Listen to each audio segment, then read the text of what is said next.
l'approche de la Saint-Valentin, j'ai décidé de faire une vidéo assez spéciale puisque je vais vous parler des couples amoureux, des histoires d'amour que j'adore et que j'affectionne énormément dans la littérature. Je suis quelqu'un de très romantique, de très fleur bleue et j'adore lire des romances, notamment les romances mélodramatiques. Donc j'avais envie de vous faire une vidéo sur ça. Alors étant donné que j'en lis pas mal, ça a été très dur de faire un choix. J'ai décidé de privilégier celles que j'avais pu lire récemment. Il me semble que j'ai réussi à en sélectionner 10 ou 11 à peu près, donc je suis assez contente de moi parce que c'était vraiment très douloureux comme choix à faire. Comme je vous l'ai dit, j'adore les histoires mélodramatiques qui vont me faire lâcher la larme parce que je pleure facilement et devant des histoires d'amour encore plus. Et comment vous parler d'amour aujourd'hui sans vous parler de Nos étoiles contraires de John Green. Je pense que ce livre, on ne le présente plus, il est sorti en film, tout le monde le connaît ou du moins tout le monde connaît l'histoire. C'est une histoire d'amour tellement belle entre Augustus et Hazel. J'ai vraiment adoré cette lecture. Et je me suis rendu compte tout à l'heure en le sortant de ma bibliothèque que j'aimerais bien le relire. Je l'avais lu sur la plage au Portugal il me semble et j'avais pleuré sur la plage quoi, devant tout le monde. C'était assez gênant. Mais ce livre est absolument magique. Il est tout mimi, il est... Donc une histoire d'amour très belle entre deux adolescents donc, qui sont très jeunes et pourtant leur amour est tellement fort. Enfin je veux dire c'est très beau parce que la maladie les relie et c'est très intense. Ils savent que leurs jours sont comptés et c'est vraiment magnifique. Pour continuer dans ce petit mood un peu tristouné, je voulais vous parler du livre Le ciel est partout, publié aux éditions Paul Fiction de Jandy Nelson. Dans ce livre, on suit Lenny qui a perdu sa sœur. Donc la vie de Lenny, c'était de vivre dans son monde.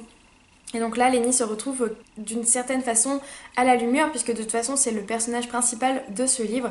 Et elle ne sait pas si elle a le droit de rire, si elle a le droit de vivre sans sa sœur, sans cette personne qui était finalement toute sa vie, puisqu'elles sont élevées par leur grand-mère, donc elles n'ont pas leurs parents.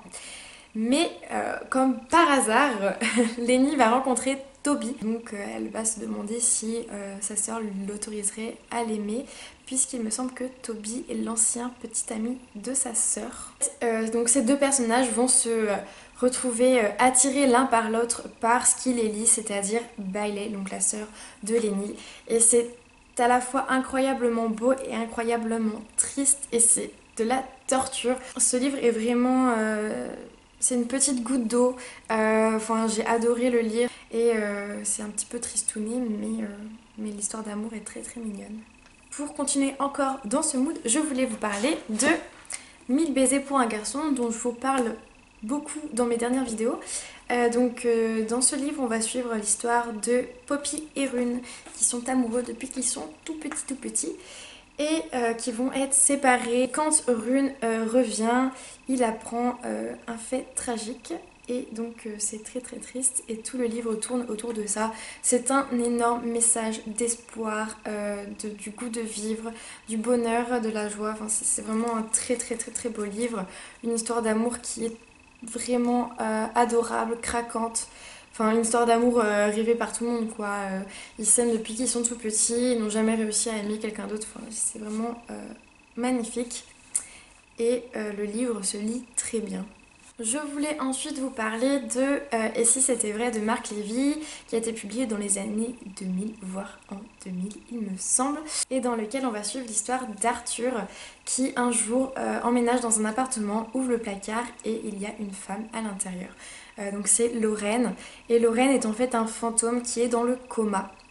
Et elle arrive à discuter avec Arthur mais personne d'autre ne la voit.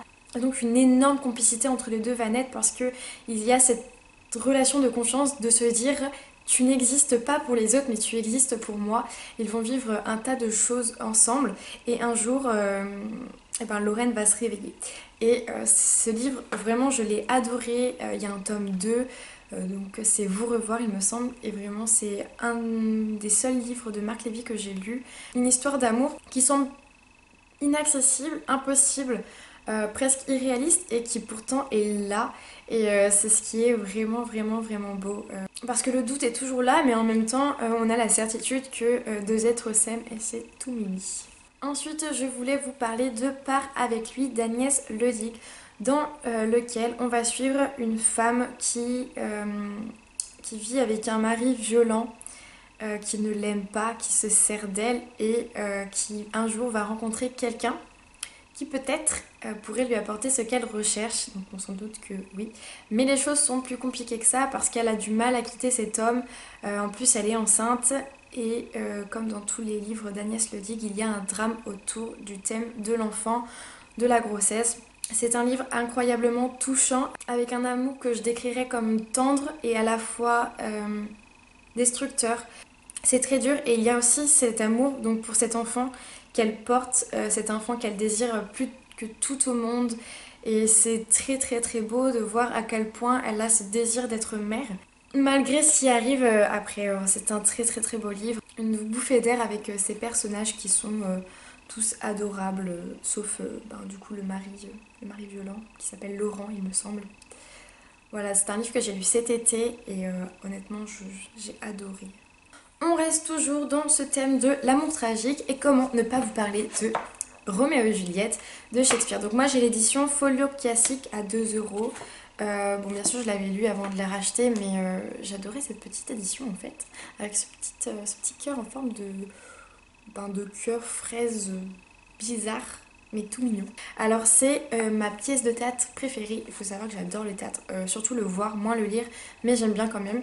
Et cette histoire d'amour passionnel, impossible, je trouve ça vraiment magnifique, de l'histoire de deux familles qui se détestent. Dans Roméo et Juliette, je pense qu'on peut trouver une histoire intemporelle d'amour qui ne peuvent se faire à cause de conflits qu'il y a et qui sont au-dessus de nous, par exemple pendant la guerre entre Allemands et Françaises, ou alors entre les peuples de Palestine et d'Israël. Ce sont des histoires qui se répètent, des amours qui ne peuvent pas s'exposer au grand jour. Je trouve ça vraiment dommage et triste. Et cette pièce de théâtre, je la trouve magique en ce sens, parce qu'elle représente tellement de personnes à la fois, et pourtant si peu, parce que je pense qu'il y a peu de personnes sur Terre qui arriveraient à ce sacrifice de leur propre vie pour l'amour, et pourtant il y en a quand même trop. Donc voilà, je vous raconte pas l'histoire, je pense que vous connaissez l'histoire. Pas mal de films dessus, dont un avec Leonardo DiCaprio que j'adore. Si vous avez l'occasion de le regarder, c'est Roméo plus Juliette et il est absolument génial. Si vous ne l'avez jamais lu et que vous en avez toujours entendu parler, c'est peut-être le moment de se lancer. Mais enfin, comment vous parler d'amour sans vous parler d'un des best-sellers de Jojo Moyes, c'est-à-dire Avant toi, qui a été aussi adapté au cinéma et qui est une romance, pareil, totalement inattendue et toute mignonne. Je déteste le film par contre, je tiens à le préciser, mais le livre, vraiment j'ai adoré, bien qu'il soit un petit peu long. J'ai beaucoup aimé, surtout que je trouve qu'il aborde au-delà de l'amour des thèmes beaucoup plus profonds, comme la question de la différence, la question de l'handicap, la question de l'euthanasie, et je le trouve très riche en informations, très intéressant, et l'amour qu'il y a dedans, que dire. En fait je pense que ce livre c'est de l'amour en lui-même, donc maintenant que l'on a parlé d'amour qui sont plus ou moins possibles ou plus ou moins gâchés par la vie, par la mort, par la maladie, tout ce qu'on adore, eh bien je vais vous parler d'amour qui auraient pu être possibles mais qui n'ont pas été pour d'autres raisons. Et donc là je vais vous parler de Songe à la douceur de Clémentine Beauvais aux éditions Sarbacane, dont je vous ai déjà parlé également précédemment. Dans ce livre, on va suivre Tatiana et Eugène qui très jeunes vont se rencontrer et vont énormément discuter.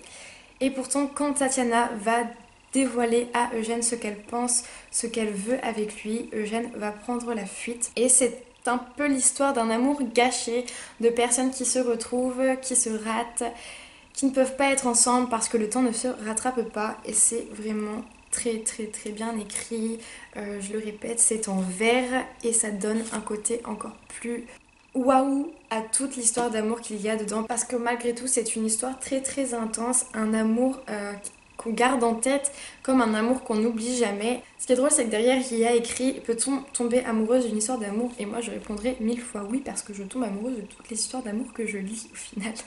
Mais enfin, comment vous parler d'amour sans vous parler de mon recueil de poésie préféré qui est El amor y las leyes de Newton, dire la Perea. Dans ce livre, on va évoluer avec l'amour, c'est-à-dire l'amour à distance, l'amour où tout va bien, l'amour passionnel, l'amour fusionnel, et puis finalement l'amour qui se dégrade, l'abandon, l'absence, le manque.